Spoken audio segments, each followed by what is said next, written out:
Tuhan bersamamu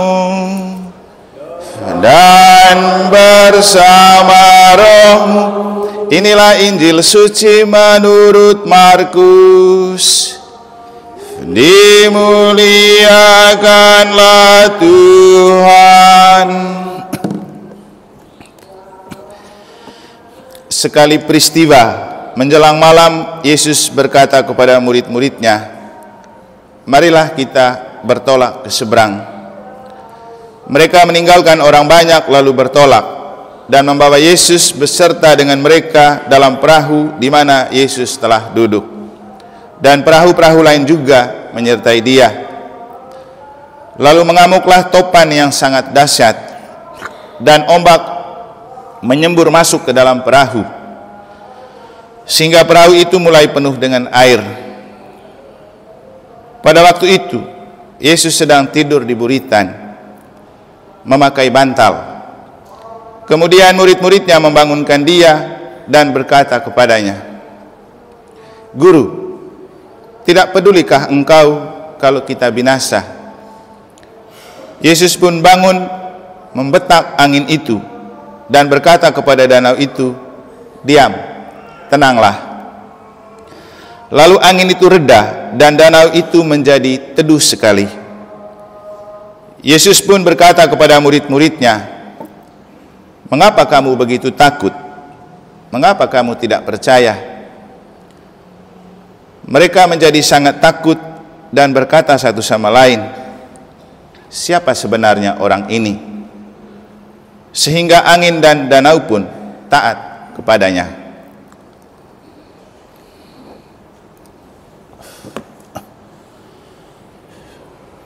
Demikianlah sabda Tuhan. Terpujilah Kristus.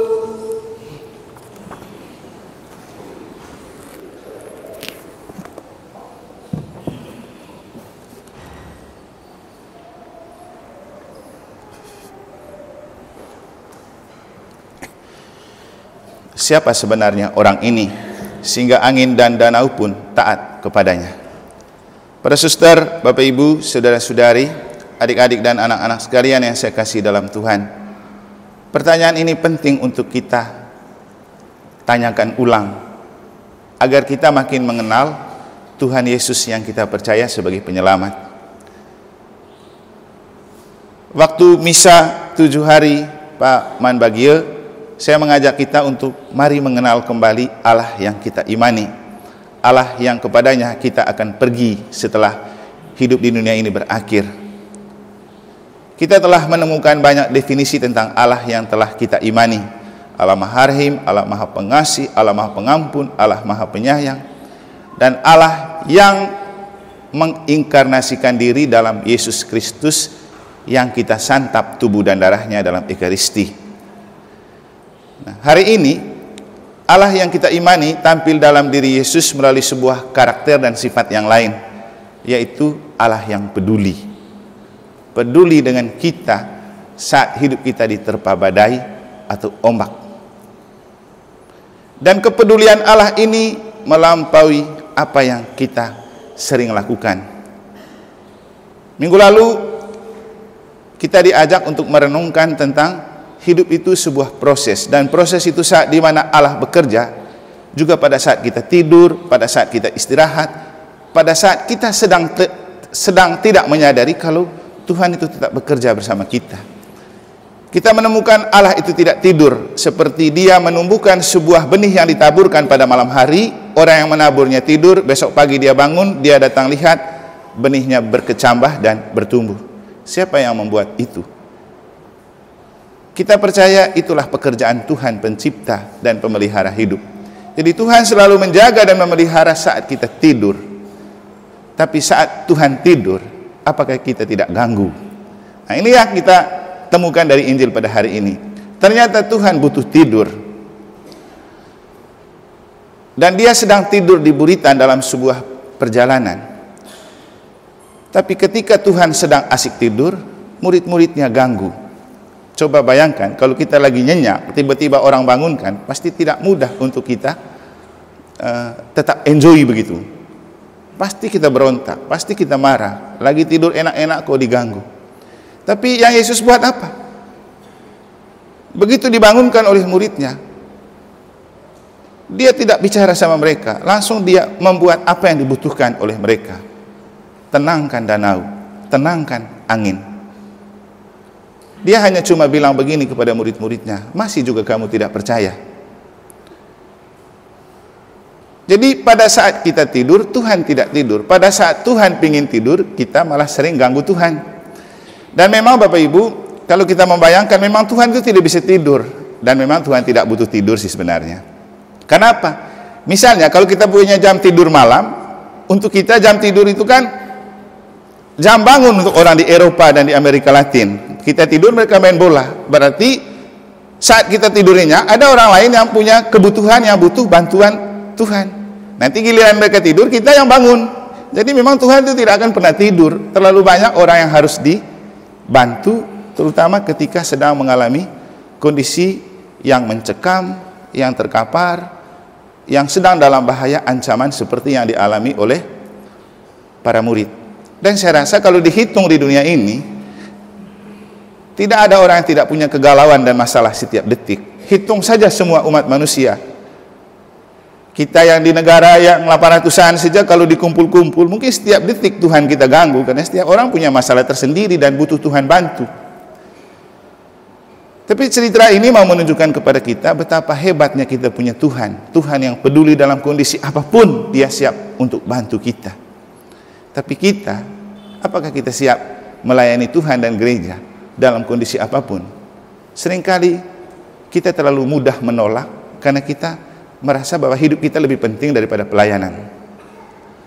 Padahal hidup itu sebuah proses, dan dalam proses itu ada gelombang-gelombang cinta dalam kehidupan. Minggu lalu saya bilang, hidup kita itu berjalan dalam gelombang atau arus masa romans dan masa suram. Masa romans itu masa-masa indah yang membahagiakan dan mengembirakan.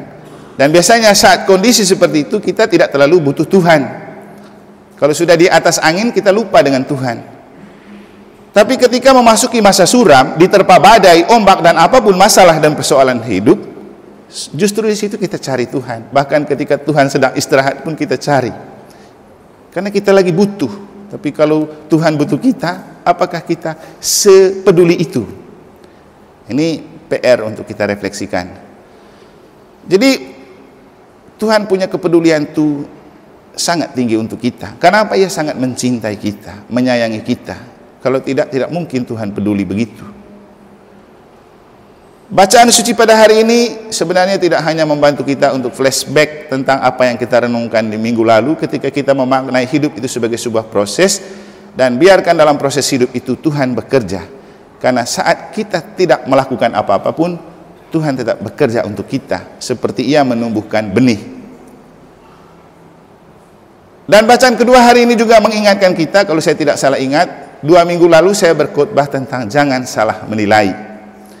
Itu terkait dengan peristiwa ketika Yesus berbicara dan menyembuhkan banyak orang, keluarganya datang mengatakan, sini panggil itu, dia itu lagi tidak waras. Jadi mereka salah menilai Yesus. Dan waktu itu Yesus bilang apa? Ya, saya tidak peduli dengan mereka punya anggapan dan panggilan. Karena bagiku, ibuku dan saudara-saudaraku adalah mereka yang mendengarkan sabda Allah. Jadi mereka salah menilai Yesus. Dan di akhir khotbah waktu itu kan, saya nyanyikan lagu Jangan Salah Menilaiku. Nah, minggu kemarin, dalam bacaan kedua hari ini, Santo Paulus bilang, mereka berjuang untuk tidak salah menilai orang. Dan bahkan mereka tidak mau mencoba menilai Kristus dalam ukuran manusia. Itu kan dikatakan oleh Santo Paulus dalam bacaan kedua. Jadi jangan salah menilai orang, apalagi menilai Tuhan. Kalau kita salah menilai Tuhan, itu karena memang kita belum kenal Tuhan kita. Dan memang kita akan selalu terjebak dalam bahaya salah menilai Tuhan dan iman kita, hanya karena kita tidak kenal baik siapa Tuhan kita. Jadi Tuhan kita itu maha dahsyat, maha hebat, bahkan danau dan angin pun tunduk kepadanya. Dan Tuhan telah menunjukkan kehebatan itu kepada kita. Saat tadi pagi kita mau jalan santai, cuacanya mendung, hujan sudah mulai rintik, di lateng itu sudah besar padahal hujannya. Waktu kita lewat di sana sudah ada air di jalan. Dan apa yang saya bilang tadi pagi? Begitu ketua panitia datang gedor pintu saya, 2 kali dia gedor. Pertama saya dengar, tapi kemudian saya bangun pelan-pelan, dan kemudian saya pergi ke pintu. Dia bilang, Romo bisa ikut? Saya bilang, ya nanti saya ikut, tapi saya doa dulu ya. Pas saya turun kan rintik-rintik hujannya, lalu saya pergi dan saya langsung ke luar ya. Yang saya lakukan itu menyapa alamnya. Pertama, kalau kami telah menyakitimu alam, kami minta maaf. Sekarang kami butuh alam ini membantu kami untuk kegiatan hari ini.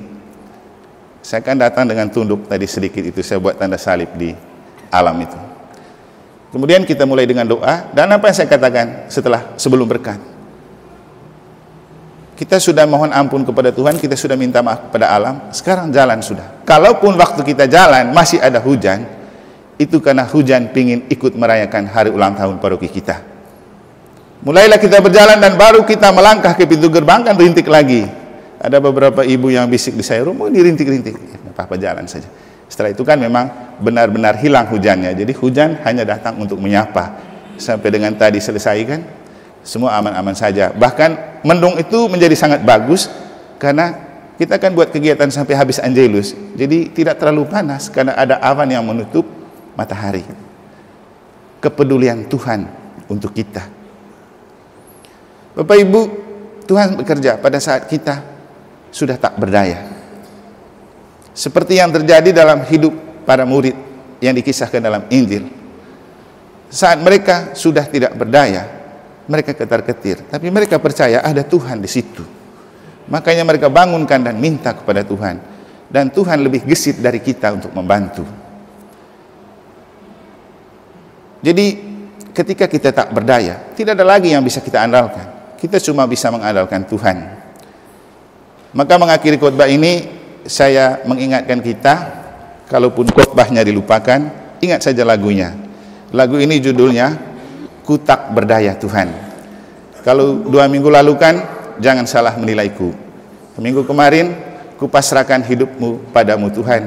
Biarkan Tuhan menjalankan proses bagi hidup kita. Nah hari ini, ketika kita tak berdaya, atau hidup kita sedang diterpa oleh ancaman ombak dan badai seperti yang dialami oleh para murid, kemanakah kita berlari dan siapakah yang kita andalkan?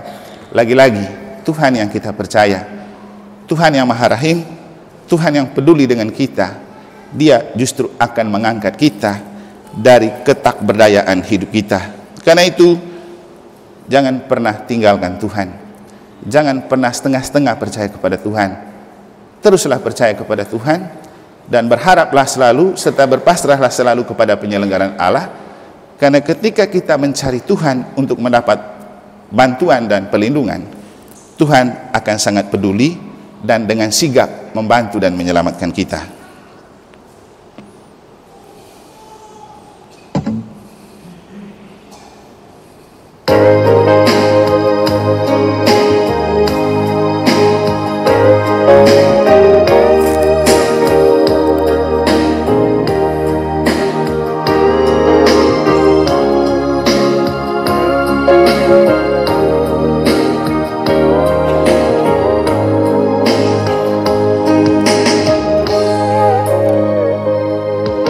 Kala mentari berubah merah dan awan gelap menutupi jagat raya, ada hati yang menjerit mengharapkan kasih sayangmu. Di antara beban hidup yang kian berat dan tantangan hidup yang semakin menyerang, ku cari kuasa-Mu, ku cari di dalam doaku. Lihat getir hati ini, lihat getir hatiku Tuhan. Ku sebut dan ku sebut namamu ya Bapa. Ku ketuk dan ku ketuk di dalam namamu ya Tuhan. Hanya di dalam namamu.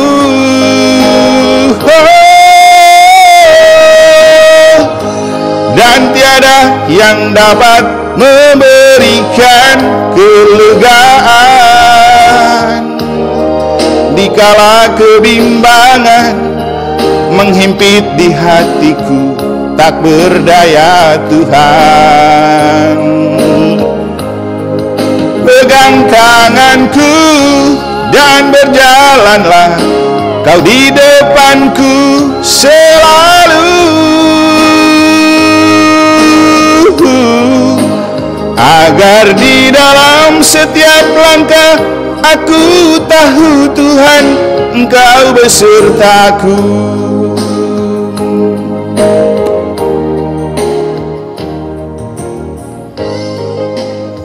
Kita akan memasuki fase-fase di mana hidup kita masuk dalam gelombang yang menyakitkan, akan diterpa ombak dan badai, dan kita pasti tidak berdaya untuk mengandalkan kekuatan kita sendiri. Tetapi justru ketika menemukan diri kita tidak berdaya, mari kita berlari dan berpasrah kepada Tuhan, karena Tuhan akan memberdayakan kita. Tuhan selalu peduli dengan kita.